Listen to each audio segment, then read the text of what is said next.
Hi everyone, welcome to my channel Ashwini హరివిల్లు. ఈరోజు నేను చేయబోయే రెసిపీ క్యాబేజ్ పెసరపప్పు కర్రీ అండి. అది ఎలా చేసుకోవాలో ఇప్పుడు ఈజీగా నేను మీకు చూపిస్తాను.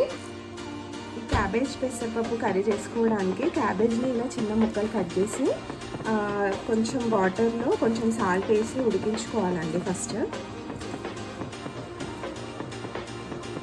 హాఫ్ కేజీ క్యాబేజ్కి 1 టీ స్పూన్ సాల్ట్ వేసి బాయిల్ చేసుకుంటున్నాను. ఈ క్యాబేజ్ ఉడికేలోపు ఒక 2 టమాటాలని చిన్న ముక్కలు కట్ చేసి పెట్టుకోవాలి. 1 టీ గ్లాస్ పెసరపప్పుని నానబెట్టి పెట్టుకోవాలి. పచ్చిమిర్చి, ఎల్లిపాయలు కూడా కట్ చేసి పెట్టుకోవాలండి.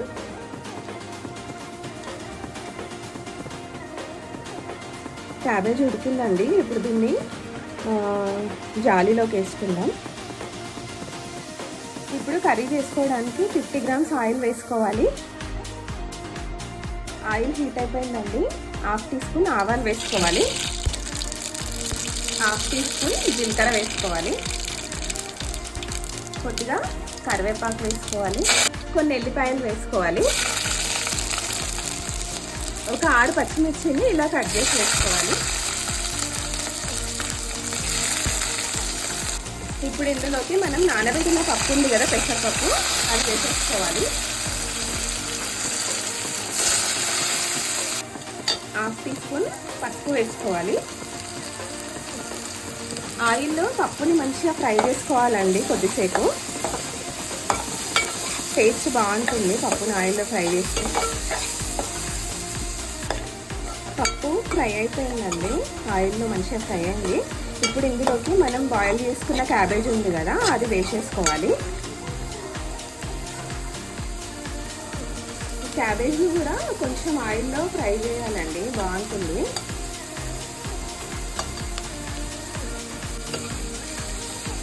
ఇదంతా మంచిగా కలుపుకోవాలండి. ఒక 2 మినిట్స్ అట్లా ఆయిల్లో ఫ్రై చేసుకోవాలి క్యాబేజ్ని, పెసరపప్పుని కలిపి. ఆల్రెడీ పెసరపప్పు ఫ్రై అయిపోయింది. క్యాబేజ్తో పాటు ఇంకొక 2 మినిట్స్ చేసుకోవాలి.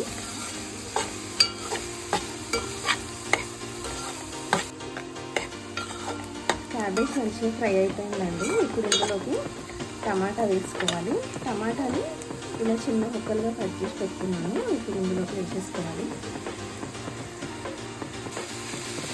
టమాటా వేసాక ఇలా మంచిగా కలుపుకొని ఇందులోకి ఒక 1/2 టీ స్పూన్ కంటే కొంచెం ఎక్కువ సాల్ట్ వేసుకోవాలి. ఎందుకంటే ఆల్రెడీ క్యాబేజ్ బాయిల్ చేసేటప్పుడు మనం వేసుకున్నాం కదా 1 టీ స్పూన్ సాల్ట్. ఇందులో 1/2 టీ స్పూన్ కంటే ఎక్కువ వేసుకోవాలి. ఒకవేళ టేస్ట్ చూసి తక్కువ అనిపిస్తే మళ్ళీ వేసుకోవచ్చండి. ఇందులోకి 1/2 టీ స్పూన్ కంటే ఎక్కువ కొంచెం కారం వేసుకోవాలి. ఎందుకంటే కొంచెం పచ్చిమిర్చి వేసుకున్నాను కదండి, కారం కొంచెం తక్కువ చెప్తున్నాను. ఒకవేళ ఎక్కువ కారం తినే వాళ్ళు ఇంకొంచెం కూడా వేసుకోవచ్చు. ఇప్పుడు అంతా మంచిగా కలుపుకోవాలి. వాటర్ వేయకుండా సిమ్లో పెట్టేసి మూత పెట్టేసుకోవాలండి.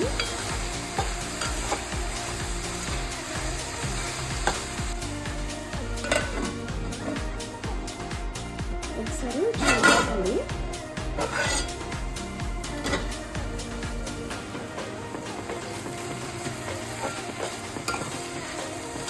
ఇప్పుడు ఇందులోకి మనం క్యాబేజ్ బాయిల్ చేసిన వాటర్ కొన్ని పక్కకు తీసి పెట్టుకోవాలండి. ఫస్ట్ అవి ఇందులో కొన్ని వేస్తున్నాను, ఎక్కువ పట్టవు. కొన్ని ఒక 1/2 కప్పు వేస్తున్నాను అంతే.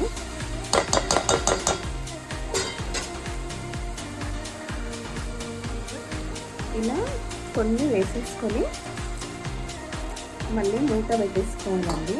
ఈ నీళ్ళన్నీ మంచిగా కర్రీకి ఉడికిపోయే వరకు మూత పెట్టేసుకోవాలి. ఒకసారి చూద్దామండి. వాటర్ అంతా అయిపోయినాయి. క్యాబేజ్ పెసరపప్పు కర్రీ రెడీ అయిపోయిందండి. మీరందరూ కూడా ట్రై చేయండి. ట్రై చేసి ఎలా ఉందో కామెంట్లో చెప్పండి. ప్లీజ్ సబ్స్క్రైబ్ చేయండి, లైక్ చేయండి, షేర్ చేయండి. Thank you.